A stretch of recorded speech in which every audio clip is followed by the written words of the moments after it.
Hello everyone, welcome back to our channel we the learners. इस video में हम discuss करेंगे क्लास 10 से जो सैम्पल क्वेश्चन पेपर सीबीएसई ने रिलीज किया है इस सेशन के लिए, उसकी ग्रामर को। ठीक है, तो चलिए शुरू करते हैं। फर्स्ट क्वेश्चन है, fill in the blank with the correct option to complete the opening line of a formal letter. Formal letter की एक ओपनिंग लाइन आपको गिवन है कि मिस्टर पटेल को लेटर लिखा गया है और क्या बोला गया है कि हमें बड़ी प्रसन्नता हो रही है आपको ये इन्फॉर्म करते हुए कि आपका जो प्रपोजल था ना अपकमिंग प्रोजेक्ट के लिए, आने वाले प्रोजेक्ट के लिए, उसको मतलब क्या कर दिया गया है, एक्सेप्ट कर लिया गया है। किसके द्वारा? बोर्ड्स ऑफ डायरेक्टर्स के द्वारा। रिसेंट में अगर कोई टास्क कंप्लीट हुआ है तो उसके लिए कौन सा टेंस यूज करते हैं हम? Present perfect. कौन सा यूज करते हैं? Present perfect. उसकी क्या फॉर्म रहती है? हैज या हैव के साथ हम यूज करते हैं वर्ब की थर्ड फॉर्म। ठीक है, हैज हैव सबसे पहले चेक करो, इसमें हैड है, एलिमिनेट हो गया ये। विल हैव बीन, उनको इन्फॉर्म कर रहे हैं तो वो टास्क तो कंप्लीट हो चुका है या फ्यूचर में रहेगा? वो कंप्लीट हो चुका है ना, तो ये भी नहीं आएगा।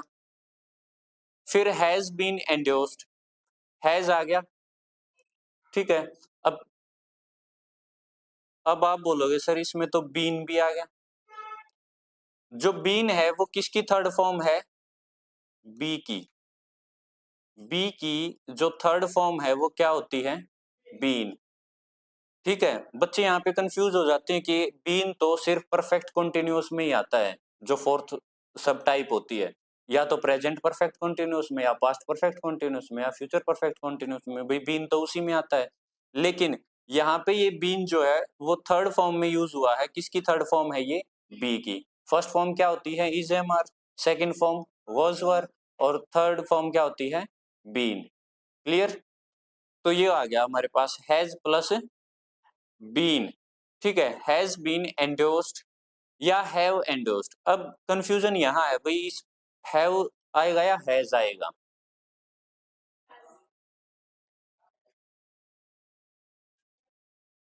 हैज या हैव?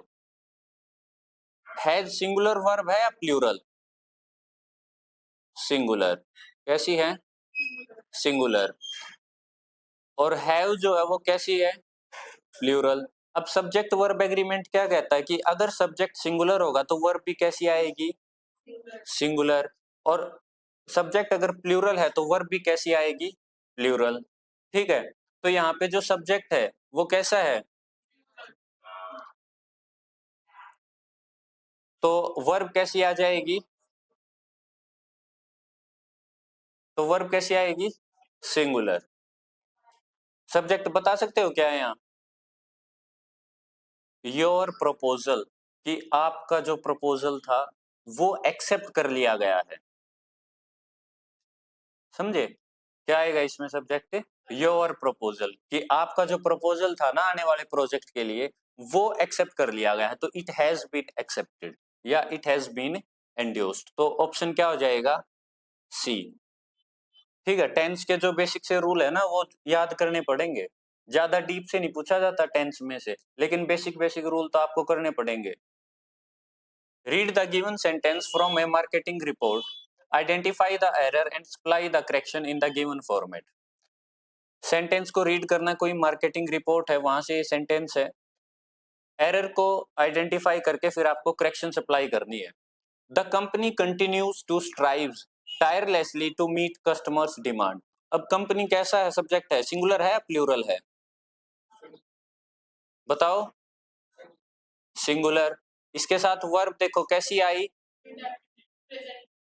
सिंगुलर। कैसी आई? सिंगुलर। ठीक है भाई, यहां तक द कंपनी कंटिन्यूज। उसके बाद देखो, जो टू के बाद जो वर्ब आती है इस स्ट्रक्चर को हम क्या बोलते हैं? इन्फिनिटिव। क्या बोलते हैं इसको? इन्फिनिटिव। इन्फिनिटिव में क्या होता है? Two plus base form of verb. Two plus base form of verb. अब टू के बाद जो स्ट्राइव्स है इसकी base form of verb use हुई है? नहीं, तो यही हमारा एरर हो गया। तो एरर क्या आ गया? स्ट्राइव्स। लोअर क्लासेस में हम तीन फॉर्म ऑफ वर्ब पढ़ते हैं, वर्ब की फर्स्ट फॉर्म, सेकंड फॉर्म और थर्ड फॉर्म। लेकिन एक्चुअल में कितनी फॉर्म होती है? 5 होती है। ठीक है, फर्स्ट फॉर्म तो वही अपनी बेस फॉर्म ऑफ वर्ब या प्रेजेंट टेंस के अकॉर्डिंग जो होती है प्रेजेंट फॉर्म ऑफ वर्ब, फिर पास्ट फॉर्म ऑफ वर्ब को सेकंड फॉर्म ऑफ वर्ब बोलते हैं, और थर्ड पास्ट पार्टिसिपल जो होती है फॉर्म ऑफ वर्ब उसको बोलते हैं थर्ड फॉर्म। फिर जो फोर्थ होती है ना उसको बोलते हैं थर्ड पर्सन सिंगुलर, जिनके पीछे एस या ई एस लगा देते हैं तो वो थर्ड पर्सन सिंगुलर वाली होती है। फिर फिफ्थ फॉर्म ऑफ वर्ब आती है प्रेजेंट पार्टिसिपल वाली, जिसके लास्ट में आईएनजी लगा के हम बनाते हैं वर्ब को। क्लियर? तो ये जो एस या ई एस वाली होती है ये कौन सी है? ये फोर्थ फॉर्म ऑफ वर्ब है, यानी कि जो स्ट्राइव्स है ये कौन सी है? वर्ब की फोर्थ फॉर्म। लेकिन यूज कौन सी होती है टू के बाद? हमेशा बेस फॉर्म, यानी कि बिल्कुल फर्स्ट फॉर्म ऑफ वर्ब। तो क्या आ जाएगा टू के बाद? स्ट्राइव। क्या आ जाएगा टू के बाद? स्ट्राइव। आया भाई समझ में? Ria asked the following question to her colleague Deepak. Have you finalized the magazine content to be submitted tomorrow? इसी क्वेश्चन को आपने रिपोर्ट करना है। ठीक है, इनडायरेक्ट स्पीच बनानी इसी की। तो क्या लिख सकते हैं हम? रिया आस्क्ड हर कलीग, या लिख दो रिया आस्क्ड दीपक। ठीक है, दोनों ठीक है। फिर कंजक्शन दोनों को जोड़ने के लिए, तो कंजक्शन क्या आ जाएगा? इफ। ठीक है, फिर यहां देखो हैव बाद में और पहले सब्जेक्ट। पहले हम सब्जेक्ट को चेंज करते हैं फिर वर्ब को, ताकि ये जो इंटेरोगेटिव फॉर्म है इसकी ये हट जाए और एक सिंपल स्टेटमेंट में ये कन्वर्ट हो जाए। ठीक है, तो क्या जाएगा? पहले यू को जब हम चेंज करेंगे, यू क्या है? Second person, will change according to object. Object क्या है? दीपक। ये रूल याद होगा ना, है ना? So second person will change according to object. So you किस में कन्वर्ट हो जाएगा? ही। इफ ही हैव आ गया, अब हैव किस में चेंज हो जाएगा? हैड। पहले सब्जेक्ट को चेंज कर लिया हमने, फिर वर्ब को। इफ ही हैड, फिर बाकी एज इट इज रहेगा finalise the magazine content to be submitted. फिर लास्ट में जाके टुमारो को आप क्या कर देंगे? द नेक्स्ट या द फॉलोइंग डे, दोनों में से कोई एक लिख सकते हो, द फॉलोइंग डे। सो क्या हो जाएगा? Riya asked her colleague if he had finalised the magazine content to be submitted the next day. आया भाई समझ में? बताओ नेक्स्ट देखो, fill in the blank by choosing the correct option to complete an official announcement. कोई official announcement है वो आपको दी गई है। Attention all prefix. प्रीफिक्स समझते हो ना, जो हेड बॉय हेड गर्ल ये बनाए जाते हैं, ठीक है, उनके लिए है एक announcement. Please be informed that the deadline for submitting your registration for participation in the art exhibition has been extended. Registration को सबमिट कराने वाली डेडलाइन को एक्सटेंड कर दिया गया है। ठीक है, दिस आंसर ही बता दिया। That this should be communicated to all students of classes 9th to 10th। This क्यों आया? देखो दिस तो प्लूरल के लिए होता है, ये तो वैसे ही नहीं आ सकता क्योंकि इंफॉर्मेशन है वो एक, ठीक है, सिंगुलर है, तो आएगा दिस या दैट। दैट आता है दूर की चीजों के लिए, डिस्टेंट के लिए, लेकिन दिस आता है नजदीक जो पास में। अब ये इंफॉर्मेशन अभी अभी तो है। ये read Sana's reply to her leader regarding the preparation of an important presentation. Sana ने रिप्लाई किया है अपने टीम लीडर को, किसके रिगार्डिंग बातचीत हो रही है उनकी? कोई इंपॉर्टेंट प्रेजेंटेशन तैयार करनी है उसके regarding. I am sorry I forgot ma'am.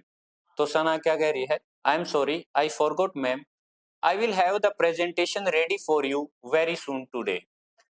मैं जल्द ही आपके लिए प्रेजेंटेशन तैयार कर दूंगी आज ही।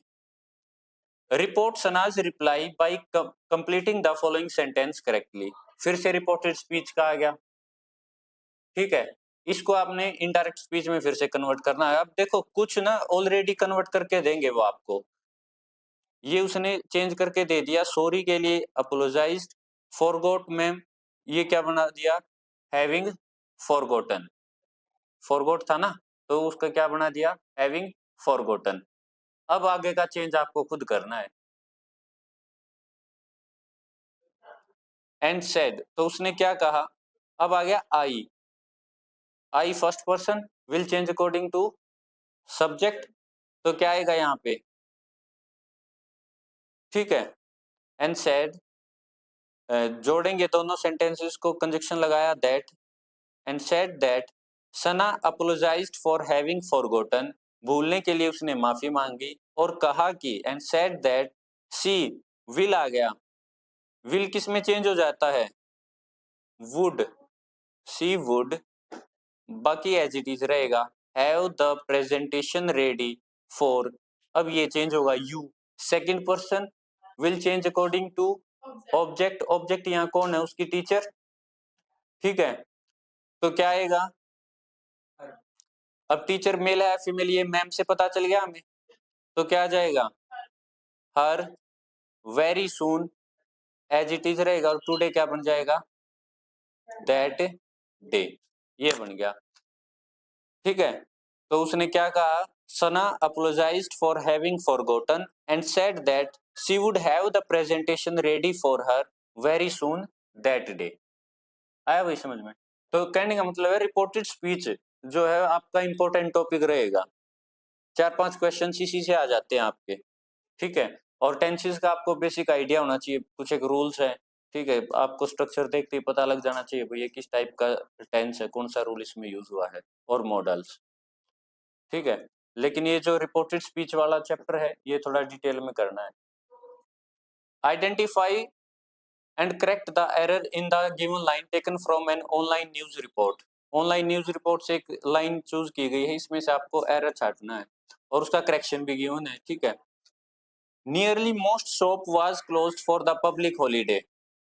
नियरली मोस्ट शॉप, या तो हम इस तरीके से बोलेंगे भाई ज्यादातर की सेंस है, तो भाई लगभग ज्यादातर सारी दुकानें बंद थी पब्लिक हॉलीडे की वजह से, ऐसे ही बोलते हैं, सारी दुकानें, ज्यादातर सारी दुकानें, ठीक है।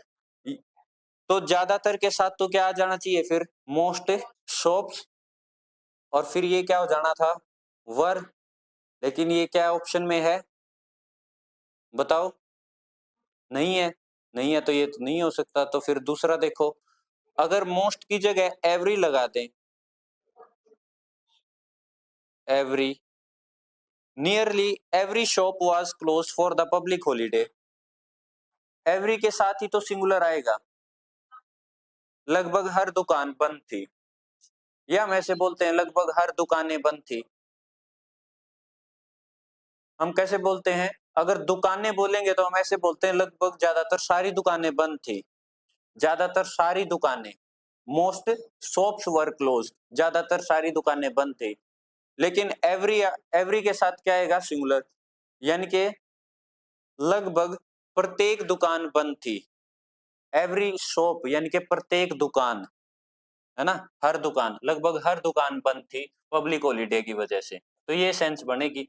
तो इसमें एरर क्या आ जाएगा, मोस्ट, और करेक्शन क्या आ जाएगा, एवरी, तो ऑप्शन ए हमारा आंसर हो जाएगा। तो क्या सेंटेंस बनेगा, nearly every shop was closed for the public holiday, लगभग हर दुकान बंद थी पब्लिक हॉलीडे की वजह से। समझ में आया। नेक्स्ट देखें, complete the given school announcement by selecting the correct option to fill in the blank. किसी स्कूल के द्वारा अनाउंसमेंट हुई है ये, good news everyone, our school's robotics team has successfully secured, will secure, had secured a place in the semi-finals। तो इन्होंने क्या बताया कि good news everyone, our school's robotics team has आ गया भाई, यानी कि वो काम पूरा हो चुका है कि हमारे स्कूल की रोबोटिक्स टीम ने सक्सेसफुली सिक्योर कर लिया है अपना स्थान सेमीफाइनल्स में, सेमीफाइनल्स में अपना स्थान उसने बना लिया है। हैज हैव के साथ कौन सी वर्ब की फॉर्म आती है, थर्ड। तो सिंपल, अगर आपको टेंस के रूल पता होंगे तो आप डायरेक्ट लगा सकते हो। अब सिक्योर है, सिक्योर की थर्ड देखो, विल सिक्योर आ सकता है, नहीं आ सकता, हैड सिक्योर तो आ ही नहीं सकता, हैज आ गया ऑलरेडी, ठीक है। सिक्योरिंग आ नहीं सकता क्योंकि कंटिन्यूअस में नहीं है, तो एलिमिनेशन मेथड से भी हम पता लगा सकते हैं बी आएगा। अदरवाइज हैज हैव के साथ वर्ब की थर्ड फॉर्म आनी है, और सिक्योर की थर्ड फॉर्म सिक्योर्ड होती है, तो सिक्योर्ड आ जाएगा। Our school's robotics team has successfully secured a place in the semifinals. आया भाई समझ।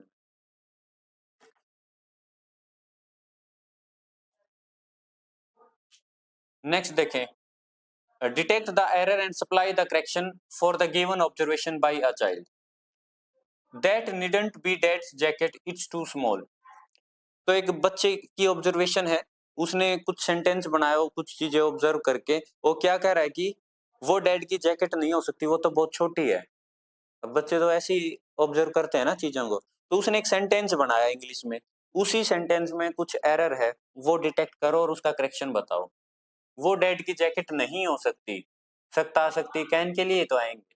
सो नीडंट क्या आ गया हमारा, एरर, और नीडंट की बजाय क्या लिख देंगे, कांट या can not. That can not be या that can't be dad's jacket it's too small. वो डैड की जैकेट नहीं हो सकती क्योंकि ये बहुत छोटी है। सकता है, सकते हैं, कैन ही तो बताएगा वो। आया समझ में? सो बेसिक ग्रामर आपसे पूछी गई है। रिपोर्ट द डायलॉग, फिर से रिपोर्टेड स्पीच आ गई। एक टीचर और उसके स्टूडेंट के बीच कोई कन्वर्सेशन है, ये कंप्लीट करना आपको सेंटेंस, कुछ वो आपको कंप्लीट करके देगा, कुछ एक आपको चेंज करना है बस, ठीक है। द टीचर अच्छा कन्वर्सेशन क्या है, टीचर ने कहा did everyone understand the new assignment, क्या हर किसी को नया असाइनमेंट समझ में आ गया? टीचर ने एक क्वेश्चन किया, स्टूडेंट्स ने बोला yes we all got it, thank you. हाँ हम सबको समझ में आ गया, थैंक यू, समझाने के लिए थैंक यू। तो ये कन्वर्सेशन थी। अब देखो फर्स्ट सेंटेंस को कैसे चेंज किया। अगर मान लो ये फर्स्ट सेंटेंस आ जाता आपको चेंज करना, तो कैसे चेंज करते? फिर से क्वेश्चन वाला है ना, तो द टीचर आस्क्ड, क्या आएगा, आस्क्ड। फिर इसको ज्वाइन करेंगे कंजक्शन से, इफ या वेदर लगाएंगे, इफ एवरीवन। अब देखो डिड जो होती है वो कौन सी फॉर्म ऑफ वर्ब होती है, second form, do did done. अब सेकंड फॉर्म किस में यूज होती है, सिंपल पास्ट में। अब सिंपल पास्ट किस में कन्वर्ट होता है, पास्ट परफेक्ट में। और पास्ट परफेक्ट में क्या आ जाए, क्या आ जाता है, हैड प्लस वर्ब की third form, had plus verb की थर्ड फॉर्म, ठीक है। अब थर्ड फॉर्म डिड की नहीं आएगी यहाँ पे, क्योंकि डिड तो क्वेश्चन बनाने के लिए यूज किया गया है। जो थर्ड फॉर्म आएगी वो मेन वर्ब की आएगी। मेन वर्ब क्या है, अंडरस्टैंड। तो अंडरस्टैंड, अंडरस्टूड, अंडरस्टूड, तो अंडरस्टूड आ जाएगी। इफ एवरीवन हैड, हैड आ गया, हैड प्लस वर्ब की थर्ड फॉर्म, ये आ गया अपने पास, हैड प्लस वर्ब की third form. If everyone had understood the new assignment. फिर रिप्लाई क्या किया बच्चों ने, टू विच द स्टूडेंट्स, क्या लिखेंगे, रिप्लाइड, या लिख सकते हो रिस्पोंडेड। भाई जिसके प्रति बच्चों ने रिस्पोंड किया, क्या रिस्पोंड, यस। यस का मतलब होता है एफर्मेशन, एक होता है नेगेटिव, एक होता है पॉजिटिव या एफर्मेशन। तो इनको हम कैसे कन्वर्ट करते हैं, द स्टूडेंट्स रिप्लाइड इन, जब भी यस आ जाए ना तो उसमें क्या लिखते हैं, एफर्मेटिव।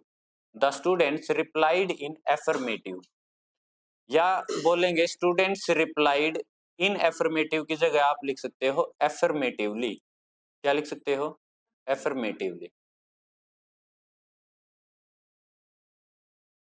तो क्या लिखेंगे, स्टूडेंट्स रिप्लाइड, या लिख लो रिस्पोंडेड इन एफर्मेटिव,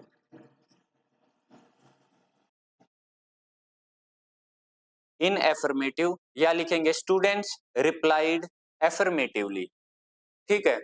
अब यहां तक इसको अगर छोड़ देते हो तो भी आपका आंसर ठीक है, क्योंकि देखो जब हम ये बोलते हैं ना कि यस सर, तो उसका भी मतलब यही है कि हाँ हमें वो चीज समझ में आ गई, वी गॉट इट, है ना, कॉमन सेंस है भाई, यस सर। अब और आगे अगर चेंज करना है तो क्या लिखेंगे, द स्टूडेंट्स रिप्लाइड या रिस्पोंडेड अफर्मेटिवली, फिर इसको हमने ज्वाइन किया दैट, वी चेंज किस में हो जाएगा,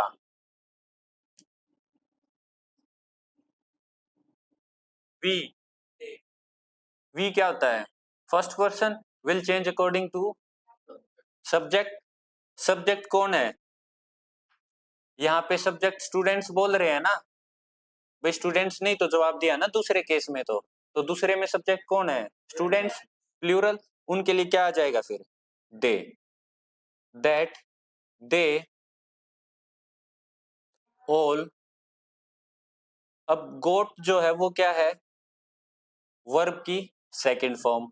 अभी ऊपर मैंने डिस्कस किया था कि अगर वर्ब की सेकंड फॉर्म है तो उसका इनडायरेक्ट में क्या आ जाएगा, हैड प्लस वर्ब की थर्ड फॉर्म। तो क्या आ जाएगा, दे ऑल हैड, और गोट की थर्ड फॉर्म क्या होती है, got got gotten, they all had gotten it. आया समझ में? Select the correct option to complete the given sentence from a handbook for managers. Handbook है मैनेजर्स के लिए। हैंडबुक क्यों दी जाती है, जो हैंडबुक होती है ना उसमें जनरल इंस्ट्रक्शंस होती है, एक तरीके की मैनुअल गाइड होती है, किस तरीके से आपको टास्क को कंप्लीट करना है, क्या क्या चीजें हैं, कैसे प्लानिंग होगी, वो इस तरीके से। तो एक हैंडबुक से सेंटेंस दिया गया है, ये हैंडबुक से उठा गया। अब उसमें मैंने बताया जैसा आपको कि उसमें इंस्ट्रक्शंस होते हैं कि ये काम आपको ऐसे करना चाहिए, ये ऐसे करना चाहिए, तो इंस्ट्रक्शंस तो ऐसे ही होंगे। तो उसके लिए क्या यूज होगा, the manager dash consider the proposal before making a decision, कि मैनेजर को प्रपोजल कंसीडर करना ही होगा एक डिसीजन बनाने से पहले, कोई भी डिसीजन बनाने से पहले। जैसे हमारी स्कूल डायरी होती है उसमें लिखे होते हैं ना कि students must do this, student should do this. ज्यादा ही ऑब्लिगेशन है, ज्यादा ही ड्यूटी लगा के फोर्स लगा के चीज को बताया जा रहा है तो क्या आ जाएगा, मस्ट, और नहीं तो शुड, भाई आपको ऐसा करना चाहिए। अब मस्ट यहाँ पे है कहीं पे नहीं है, तो नेक्स्ट प्रायोरिटी हमारी किसके लिए रहेगी, शुड के लिए। The manager should consider the proposal before making a decision, कोई भी डिसीजन बनाने से पहले उसको प्रपोजल को कंसीडर करना होगा। क्लियर? नेक्स्ट देखें। अब देखो कई बार क्या होता है कि फर्स्ट 10 ही आपको आते हैं तो लास्ट के 2 आपको स्किप कर देने, क्योंकि लैंग्वेज का पेपर लेंथी होता है, कंप्लीट नहीं कर पाओगे फिर, तो थोड़ा स्मार्ट वर्क जरूरी है। 11th में देखो, complete the given sentence about the reaction of some friends by selecting the correct option। कुछ एक दोस्तों का रिएक्शन दिया गया है। द ग्रुप ऑफ फ्रेंड्स, देखो ये फिर से सब्जेक्ट वर्ब एग्रीमेंट का है। The group of friends are excited, has excited, is excited या were excited at the prospect of their upcoming adventure. आने वाले एडवेंचर के प्रोस्पेक्ट को लेके, यानी कि संभावित, संभावना होता है, प्रोस्पेक्ट का मतलब क्या है, संभावना, कि आने वाला जो उनका अपकमिंग एडवेंचर है उसकी संभावना को लेके बच्चों का ग्रुप एक्साइटेड था, यही बनी सेंस। तो अब देखो हम बात किसकी कर रहे हैं, ग्रुप की बात कर रहे हैं या उन दोस्तों की बात कर रहे हैं, ग्रुप की। द ग्रुप ऑफ फ्रेंड्स, तो ग्रुप में क्या आ गया, एक कलेक्टिव नाउन आ गया ना, ये सिंगुलर बन गया, ये ग्रुप तो एक ही है उनका। तो सिंगुलर के लिए अगर सब्जेक्ट जो है वो हमारा कैसा है, सिंगुलर, तो वर्ब भी कैसी होगी, सिंगुलर। तो क्या आ जाएगा, the group of students is excited. Has क्यों नहीं आया, जो हैज है वो क्यों नहीं आया, क्योंकि वो काम पूरा नहीं हुआ है, अपकमिंग है वो, अपकमिंग एडवेंचर को लेके एक्साइटेड है वो, आने वाले के लिए, वो काम कंप्लीट नहीं हुआ इसलिए हैज नहीं आएगा। ठीक है, तो क्या आएगा, इज। लेकिन वर तो क्या होगी, plural form of verb, are भी प्लूरल होगी, तो ये दो तो पहले से ही कैंसिल हो गए, आर और वर, तो बचा हैज और हिज। हैज वो काम अभी कंप्लीट नहीं हुआ है तो हैज भी एलिमिनेट हो गया, तो हमारे पास क्या बच गया, ऑप्शन सी इज, और ग्रुप वैसे भी क्या है, singular. Clear? The group of friends is excited at the prospect of their upcoming adventure. Read the conversation about social media between a teacher and student. एक टीचर और student के बीच में social media को लेकर बातचीत हुई, टीचर ने क्या कहा, फिर से रिपोर्टेड स्पीच का वही, how do you think social media influences our perceptions of reality. Teacher ने पूछा आपको क्या लगता है कि किस तरीके से सोशल मीडिया हमारे जो परसेप्शंस हैं सच्चाई को लेके, रियलिटी को लेके, जो हमारी विचारधारा है उसको कैसे इन्फ्लुएंस करता है, उस पर कैसे प्रभाव डालता है सोशल मीडिया। तो बच्चे ने क्या कहा, बच्चे का नाम भी गिवन है, Jagrit. I believe it distorts our perception of reality by only showing the highlight reels of people's life. तो बच्चे ने क्या कहा कि मेरा मानना है कि ये हमारे, डिस्टोर्ट्स का मतलब होता है एक तरीके से खराब करना, ठीक है, ये हमारे परसेप्शन को खराब कर रहा है। जो हमारी विचारधारा है सच्चाई को लेके, उसको ये बदल रहा है। कैसे बदल रहा है? क्योंकि जो सोशल मीडिया है वो हमें सिर्फ हाइलाइटेड रील्स दिखाता है लोगों के जीवन की, सच्चाई नहीं दिखाता, जिसकी वजह से हमारी जो सच्चाई के प्रति जो धारणाएं हैं उसको ये खराब कर रहा है, बर्बाद कर रहा है। भाई इंस्टाग्राम वगैरह ये सब क्या है? कोई इस पे अपनी कमियां थोड़ा पोस्ट करता है। कितना फेक वर्ल्ड बन गया है इनकी वजह से। द स्टूडेंट रिमार्क्ड, स्टार्टिंग में तो आपको यहाँ से करके दे दिया उसने और लास्ट में भी, by only showing the highlight reels of people's life. तो आपको जो ये पोर्शन है यहाँ से, I believe it distorts our perception of reality, ये सिर्फ इतना सेंटेंस चेंज करना है। द स्टूडेंट रिमार्क दैट, क्या जाएगा? दैट, कंजक्शन लगा दिया हमने, ज्वाइन कर दिया इसको। I first person will change according to subject, subject क्या है? Jagrit. That he believe, believe simple present है, सिंपल प्रेजेंट किस में बदलता है? सिंपल पास्ट में। तो बिलीव का पास्ट फॉर्म क्या हो जाएगी? ही बिलीव्ड,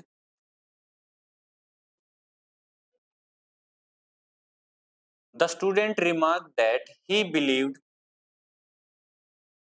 अब देखो इट,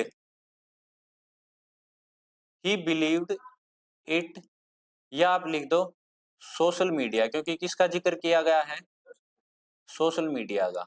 तो आपको थोड़ी सी कॉमन सेंस भी यूज करनी है ताकि सेंस अच्छे बने। अगर हम इस लास्ट सेंटेंस को पढ़ें जो हमने इनडायरेक्ट किया है तो उसको पढ़ने से ही सारी चीजें क्लियर हो जाए। ठीक है, तो the student remarked that he believed it, या social media, he believed social media, उसके बाद क्या है? डिस्टोर्ट्स, डिस्टोर्ट का क्या हो जाएगा? Distorted, it distorted our perception of reality, ये हो जाएगा। लेकिन ये गलत हो जाएगा। रूल के हिसाब से देखें तो भाई डिस्टोर्ट का डिस्टोर्टेड हो जाना था, पास्ट हो जाना था, लेकिन डिस्टोर्ट्स ही रहेगा। क्यों?